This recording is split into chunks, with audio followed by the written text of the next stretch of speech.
State से ये आवाज उठने लगी है कि हमारा एक देश है तो एक चुनाव होना चाहिए। अब हम एक छोटा सा उदाहरण देना चाहेंगे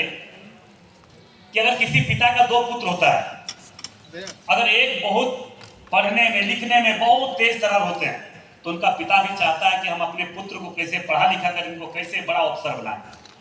वही दूसरे पुत्र में उनमें भी कोई कमी नहीं छोड़ता है, प्रयास करता है कि हमारा पुत्र कैसे सुधरे, हमारा पुत्र भी ये भी कैसे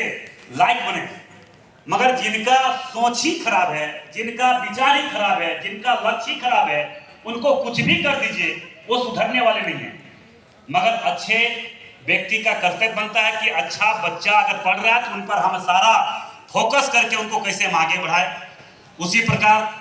आज हमारा देश लगभग 75 वर्ष आजादी होने के बाद भी आज हमारे देश जिस स्थिति में है उस स्थिति से उबारने के लिए, उस स्थिति से और मजबूत करने के लिए, उस स्थिति से और आगे बढ़ाने के लिए हमारे देश के यशस्वी प्रधानमंत्री नरेंद्र मोदी जी लगे हुए हैं। मेरा सभी भाई बहनों से मेरा पुनः आग्रह होगा कि इस विषय पर विशेष रूप से गंभीरता पूर्वक लेते हुए हम यहाँ से जाएंगे तो जरूर जन जन तक चर्चा करें,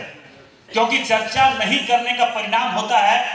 कि जो गलत मानसिकता हमारे देश के प्रति या देश के जनता के प्रति रखने वाले लोग वो ज्यादा मुखर होकर इनकी आवाज उठाने लगते हैं कि ये नहीं होना चाहिए, ये होने से ये हो जाएगा, देश कमजोर हो जाएगा, वो हो जाएगा, फलना दूसरा, बहुत तरह तरह का अफवाह फैलाने का प्रयास करने लगते हैं। और आज कहीं न कहीं उस स्थिति में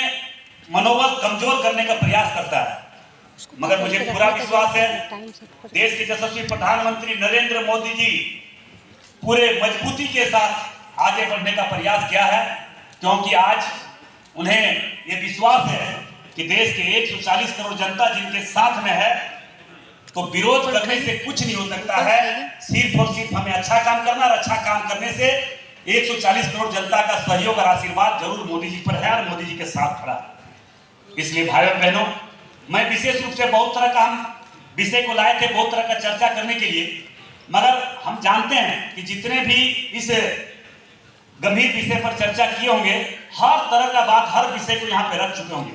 इसलिए हम उस ओर नहीं जाना चाहते हैं। बस इतना ही हम आप लोग से आग्रह करने के लिए आए हैं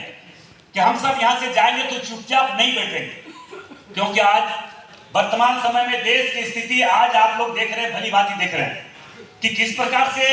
गलत मानसिकता हमारे देश के प्रति, देश को कमजोर करने के प्रति रखने वाले लोग, उनका मनोबल दिन प्रतिदिन बढ़ता जा रहा है। उनको अगर मनोबल इसलिए बढ़ रहा है कि हम अच्छे लोग चुपचाप हो जाते हैं, सीधे साधे लोग, पढ़ने वाले लोग, लिखने वाले लोग, व्यवसाय करने वाले लोग नहीं चाहता कि हम उस रास्ते पर चले। हमारा काम है, हमारा समय नहीं है, समय के